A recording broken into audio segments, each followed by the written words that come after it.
Buy Bitcoin, this is that time.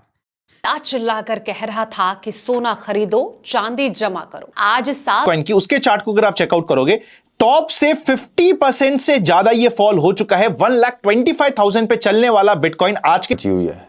Bitcoin $60,000 पर आ गया। कहां थी? मार्केट के अंदर हुआ क्या है? देखिए, मार्केट के अंदर ये हुआ कि गोल्ड की बात करता हूं तो $75 पर आ गया। अगर मैं इथेरियम की बात करता हूं तो वो जो है ऑलमोस्ट $1,750 पे आ गया। और दूसरे चलने वाला है तो क्या आप मानेंगे? सोचिए, जो बैंक देश की इकोनॉमी का बैकबोन है, SBI, PNB, bank of Baroda, उनमें फॉरेन इन्वेस्टर का Outlining why Bitcoin would soon fall to 60,000. It was over 100,000 at the time, and hello દોસ્તો, નમસ્કાર. ભારતીય ઓફિશિયલ यूट्यूब चैनल में आपનું स्वागत है दोस्तों. तो दोस्तों, आज बिटकॉइन को लेकर दुनिया में बहुत बड़ी अपडेट आई है. पहले गोल्ड और सिल्वर क्रैश हुआ और अब बिटकॉइन क्रैश हुआ, लेकिन बिटकॉइन 1 लाख से सीधा धड़ाम से 60,000 पे आके क्रैश हुआ. यूँ ही दुनिया में वैश्विक बाज़ारों में निवेशकों को बहुत बड़ा झटका लगा है. लेकिन बिटकॉइन सिर्फ 30 सालों में एक बार नहीं गिरा. बिटकॉइन बार बार क्रैश हुआ है. साथ भी है। आज जब बिटकॉइन गिरता है, गिर रहा है, तो कुछ लोग घबरा जाते हैं, डर जाते हैं और अपना इन्वेस्टमेंट सारा खाली कर देते हैं, बेच देते हैं. और साथ में बिटकॉइन को गाली देके अलग से जाते हैं कि साला ये बड़ा स्कैम है भाई, ऐसे बोल करके निकल लेंगे लोग. लेकिन कुछ लोग बिल्कुल भी नहीं घबराते. क्यों? क्योंकि उनको बिटकॉइन का पास्ट पता है. उन्होंने बिटकॉइन की पूरी जर्नी देखी है. उन्हें पता है कि ये पहले भी 4 बार गिर चुका है और हर बार पहले से ज्यादा स्ट्रांग होकर के वापस आया है.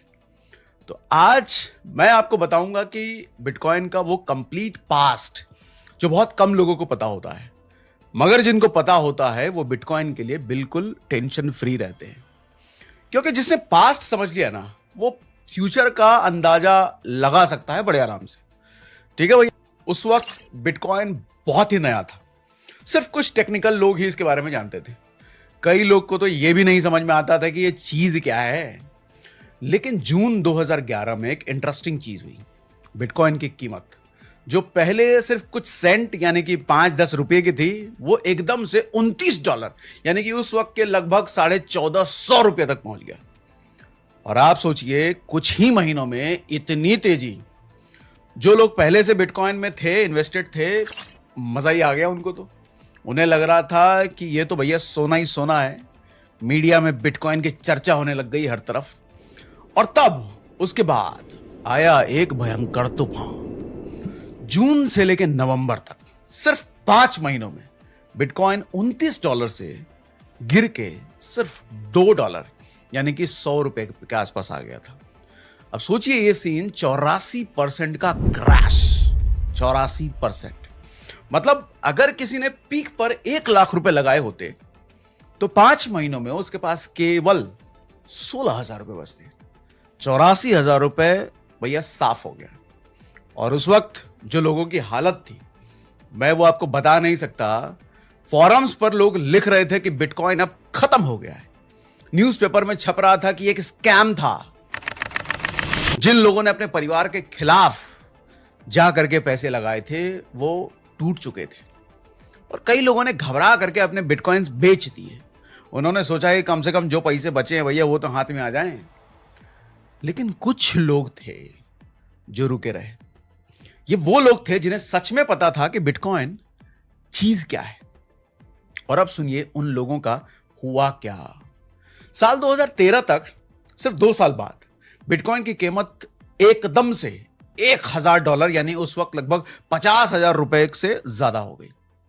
मतलब जिन लोगों ने $2 यानी कि ₹100 में खरीदा होगा और वो रुके रहे, उन्हें 50,000% का रिटर्न मिला. अगर आपने $1 lakh if you've been waiting for a good time to buy Bitcoin, this is that time. 2 months ago, I posted this video outlining why Bitcoin would soon fall to 60,000. It was over 100,000 at the time, and not everyone agreed with my analysis. But here we are. Bitcoin hit 60,000 last night and it is rebounding fast. And while it is possible that we go straight up from here, I wouldn't count on it. In all likelihood, we'll see something like this over the next few weeks. Now, I call it a shallowing base pattern. What you typically get is this sort of resistance area near the highs I'm drawing here in yellow, and this price action where you get deep dips that just kind of shallow and tighten and consolidate from left to right before a big final breakout higher. And this is typically what you'll see before these big breakouts, especially in commodities like Bitcoin, gold, and silver. Why? Basic supply and demand. What's happening here are the fundamentals of supply and demand. You see, people forget that markets are auctions. They're just buyers and sellers trying to decide what something is worth. When those two parties agree, a trade takes place.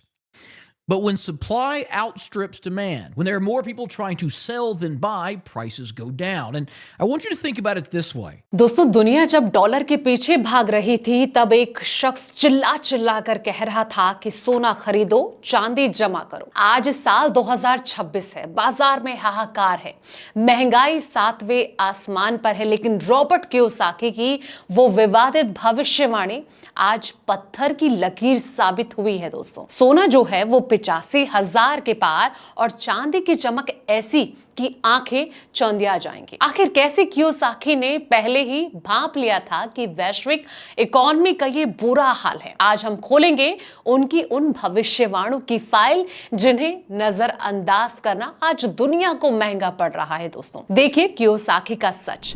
हाल ही में चांदी की जो कीमत है वो 4 लाख के पार पहुंच गई थी और अगले 4 दिन में ही करीब 2 लाख रुपए कम भी हो गई थी। इस गिरावट को लेकर मशहूर किताब रिच डैड पुअर डैड के लेखक जो हैं यानी कि रॉबर्ट कियोसाकी ने क्रैश से घबराने के बजाय निवेशकों को खरीदने की सलाह दी थी। उन्होंने सोना चांदी में गिरावट पर सोशल मीडिया प्लेटफॉर्म यानी कि एक्स पर नया पोस्ट किया था जो कि तेजी से वायरल भी हो रहा था।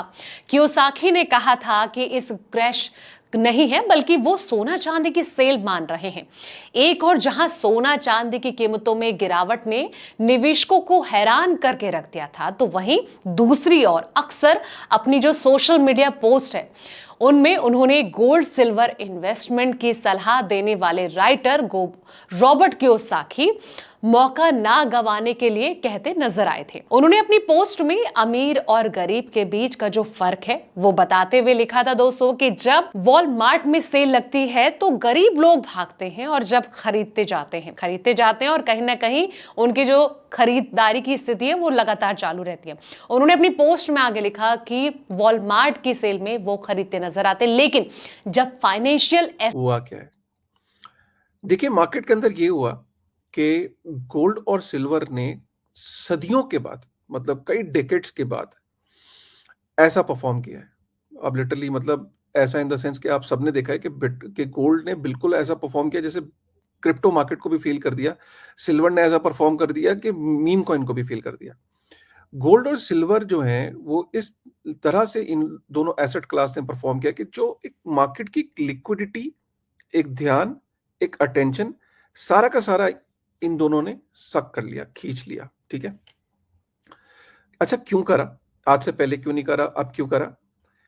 एक चीज तो क्लियर है कि जो हमेशा से हम कहते आए हैं कि यूएस डॉलर का जो डेट है वो एक अनइमेजिनेबल, अनप्रेसिडेंटेड लेवल्स पे पहुंच चुका है। यूएस डॉलर का जो डेट है और यूएस डॉलर के अंदर जो यूएस की जो ट्रेजरीज हैं उसमें उसको सेंट्रल बैंक्स, बाकी जो दुनिया के मेजर सेंट्रल बैंक्स हैं वो डंप करे, जिसमें से चाइना है। और हमने ये हमेशा बात बोली कि अल्टीमेटली एक ऑल्टरनेटिव की तलाश की जा रही है। ठीक है, अच्छा ये सब चीजें पहले होती थी, पहले भी बातें होती थी, लेकिन गोल्ड और सिल्वर पे फिर भी कोई फर्क नहीं पड़ता था। गोल्ड और सिल्वर पे